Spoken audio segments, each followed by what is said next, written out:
খৈৰাবাৰী উচ্চতৰ মাধ্যমিক বিদ্যালয়ত বিদায় সম্বৰ্ধনা সভা অনুষ্ঠিত। খৈৰাবাৰী উচ্চতৰ মাধ্যমিক বিদ্যালয়ৰ সভাগৃহত অনুষ্ঠিত হোৱা বিদায়ী সম্বৰ্ধনা সভাত বিজ্ঞান বিষয়ৰ শিক্ষয়িত্ৰী ৰমলা ৰাজবংশীক জনালে বিদায়ী সম্বৰ্ধনা। খৈৰাবাৰী উচ্চতৰ মাধ্যমিক বিদ্যালয়ৰ অধ্যক্ষ খগেন বসুমতাৰীৰ সঞ্চালনাত অনুষ্ঠিত হয় বিদায়ী সম্বৰ্ধনা সভা। বিদায়ী শিক্ষয়িত্ৰী ৰমলা ৰাজবংশীক ফুলাম গামোচা, জাপি, কিতাপৰ টোপোলা আৰু সম্বৰ্ধনা পত্ৰৰে জনালে বিদায়ী সম্বৰ্ধনা।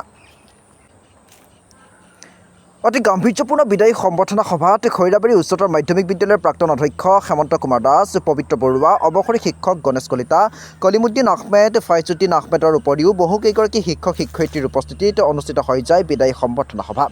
বিদায়ী শিক্ষয়িত্ৰী ৰমলা ৰাজবংশীয়ে বিদায়ী সম্বৰ্ধনা সভাত শিক্ষক শিক্ষয়িত্ৰীৰ লগতে ছাত্ৰ ছাত্ৰীক অনাগত দিনত বিদ্যালয়খনৰ উন্নয়নৰ হকে কাম কৰাৰ লগতে ছাত্ৰ ছাত্ৰীসকলক উচ্চ শিক্ষাৰে শিক্ষিত হৈ বিদ্যালয়ৰ লগতে অঞ্চলবাসীলৈ গৌৰৱ কঢ়িয়াই আনিবৰ বাবে আহ্বান জনায়।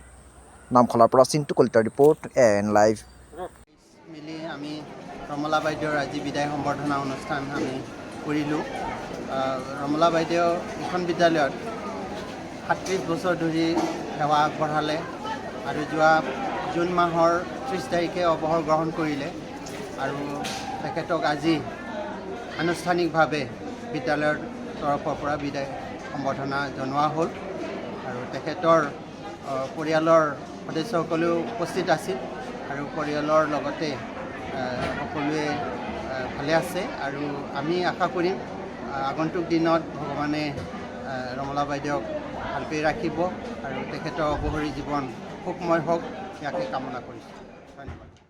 চাকৰিত যোগদান কৰিছিলোঁ। মোৰ দেউতাও এই বিদ্যালয়ৰে শিক্ষক আছে আৰু আজি দেউতাই বিদ্যালয়ৰ পিছত মই মানে স্কুলত যোগদান কৰোঁ। বিদ্যালয়ত লৈছোঁ। দেউতাৰ নামত মই এটা এনেকৈ ন্যাস চলাই আছিলোঁ যে হাইস্কুল শিক্ষান্ত পৰীক্ষাত আমাৰ বিদ্যালয়ৰ পৰা যিজন ল'ৰা বা ছোৱালীয়ে প্ৰথম ফাৰ্ষ্ট ডিভিজন লগতে প্ৰথম হ'ব সেইজনক মানে এটা বৃত্তি দি আহিছিলোঁ। ফুলাম গামোচা,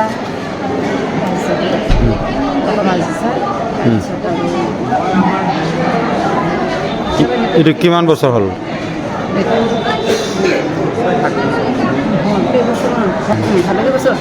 বৰ্তমান চলি আছে এতিয়াও? ইয়াৰ পিছত চলাই যাব নেকি? ইয়াৰ পিছত চলাই যাওঁ নে নাযাওঁ এইটো মানে পৰিয়ালৰ এটা মানে অকল নহয়, আলোচনা মাধ্যমেদি মোৰ মানে পৰিয়ালৰ আৰু দাদা বাইদেউহঁত আছে, গতিকে তেওঁলোকৰ লগত আলোচনা কৰি আৰু আমাৰো দেহাবিলাক ভালে থাকিব যিহেতু অৱসৰ ল'লোঁ। বিদ্যালয়লৈ আপুনি ছাত্ৰ ছাত্ৰীসকলক কি ক'ব, কি আহ্বান জনাব? ছাত্ৰ ছাত্ৰীসকলক কৈছোঁৱে যে স্কুলৰ সুনামৰ কাৰণে তেওঁলোকে কষ্ট কৰিবলৈ আমি যেনেকৈ কষ্ট কৰিছিলোঁ তেওঁলোকে মানে নিজৰ ভৱিষ্যত গঢ়াৰ কাৰণে মানে কষ্ট কৰিব লাগিব। ষ্টাফক কি জনাব? আৰু ষ্টাফটোতো মোৰ অতি মৰমৰ আছে, মানে এৰিবৰ কাৰণে মোৰ আজি বহুত দুখ লাগিছে। যদিও মানে আহি থাকিম তথাপি মানে বিয়া দিয়া ছোৱালীৰ নিচিনা হ'লোঁ। মানে বিয়া দিয়া ছোৱালীবিলাকে যেনেকৈ মানে আলহীৰ নিচিনাকৈ ঘৰলৈ আহিব পাৰে, মই এতিয়া আলহীৰ নিচিনা হৈ গ'লোঁ আৰু এই বিদ্যালয়ৰ কাৰণে। সেই দুখটো লাগিবই বিদায় লোৱাৰ পিছত। অৱসৰী জীৱনটো আপুনি কেনেকৈ পাৰ কৰিব? অৱসৰী জীৱনত কিবা কিবি চিন্তা কৰি থৈছোঁ, দেখা যাক বাৰু দেখা যাক কিমানখিনি ফলৱতী হ'ব পাৰোঁ ভাবি থৈ দিছোঁ। আপোনাৰ সেই মানে প্ৰাইভেট কিবা স্কুলত নকৰোঁ, বেলেগহে ভাবিছোঁ। ৰাজহুৱা কৰিব বিচৰা নাই? ৰাজহুৱা কাম কৰাৰ কথা চিন্তা কৰিছোঁ। ঠিক আছে। যিকোনো খবৰ আৰু বিজ্ঞাপনৰ বাবে যোগাযোগ কৰক 7896121996।